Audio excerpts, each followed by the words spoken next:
Erkaklardagi testosteronni tushiradigan 7 ta hayotida doimiy takrorlovchi xatolarni sanab o'tamiz.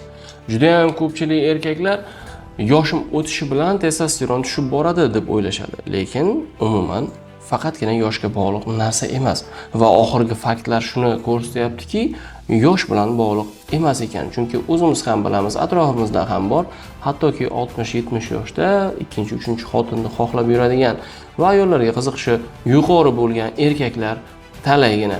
Xo'sh, birinchi qilinadigan xato bu aynan uyquning yetishmasligi. Uyquning o'z vaqtida va yetarlicha miqdorda bo'lmasligi bizada testosteron ishlab chiqarilishiga ta'sir qiladi va uning funksiyalarining o'z-o'zidan bajarilishi pasayishiga olib keladi. Ereksiyaning sustligi, xohishning pasayishi, libidoning pasayib ketishi holatlari.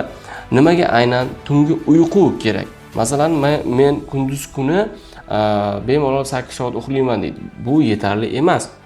Aynan testosteron gormoni va unga bog'liq gormonlar kechki payt ishlab chiqariladi. Ikkinchisi ortiqcha vazn. Sizda ortiqcha vazn.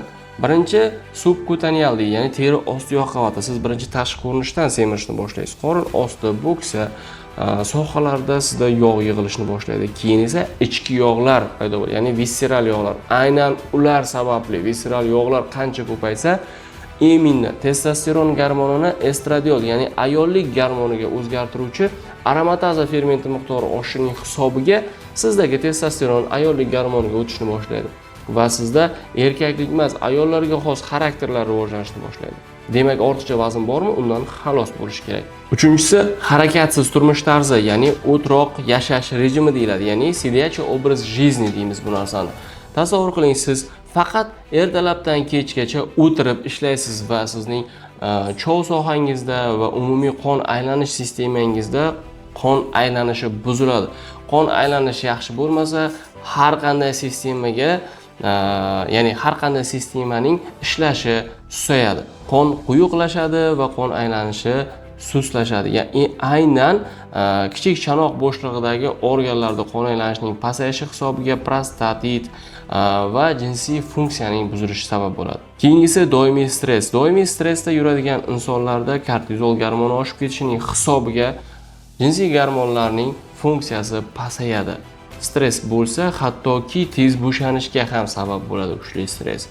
Buni yodingizda tuting. Beshinchisi, noto'g'ri ovqatlanish, ya'ni siz turli xil GMO'lar, ya'ni sun'iy yaratilgan gormonlar bilan o'stirilgan go'shtlarni yoki buterbrodlar, yarim tayyor mahsulotlarni, sun'iy yog'larni iste'mol qilaversangiz, sizda noto'g'ri ovqatlanishning natijasida jinsiy gormonlarning buzilishi sodir bo'ladi va aynan testosteron funksiyasining pasayishiga olib keladi. Va bundan keyingisi zararli odatlar chekish, ichish ham o'z navbatida to'g'ridan to'g'ri testosteroningiz miqdoriga ta'sir qiladi va eng oxirgisi bu 7-xatomiz. O'z boshimchalik bilan anabolik, ya'ni testosteron va testosteron podobniy gormonlarni qabul qilish. Kimdir zalga boradi, bizga juda ham ko'p shunaqa bemorlar kelishadi. Zalga bordim, trenerim yoki bitta o'rtog'im, bitta okaxonim menga testosteron olmasang o'zgarmaysan dedi va shu bilan men bitta kurs qabul qildim deydi va keladi, testosteron normadan juda ham pasayib ketgan, ayollik gormoni, prolaktin gormonlari oshib ketgan. Bu jarayon nimaga sodir bo'ladi? Agar sizning organizmingizda bu hammasi bir-biriga bog'liq ishlaydi. Agar tashqarida sizning qonda testosteron kamaysa, signal keladi markazdan, ishlab chiqar kamaydi degan. Lekin siz gormon qabul qilsangiz, normadan 20 barobar baland testosteron turgan joyda markaz qonda yetarli ishlab chiqarish shart emas degan tormozlovchi signalni berishni boshlaydi.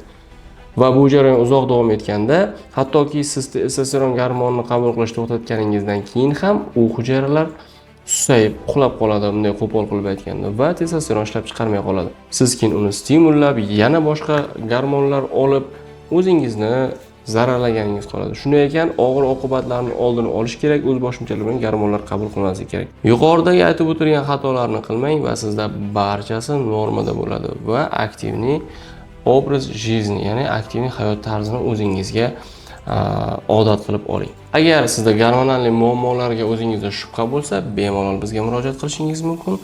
Biz albatta bu muammongizni hal qilib beramiz.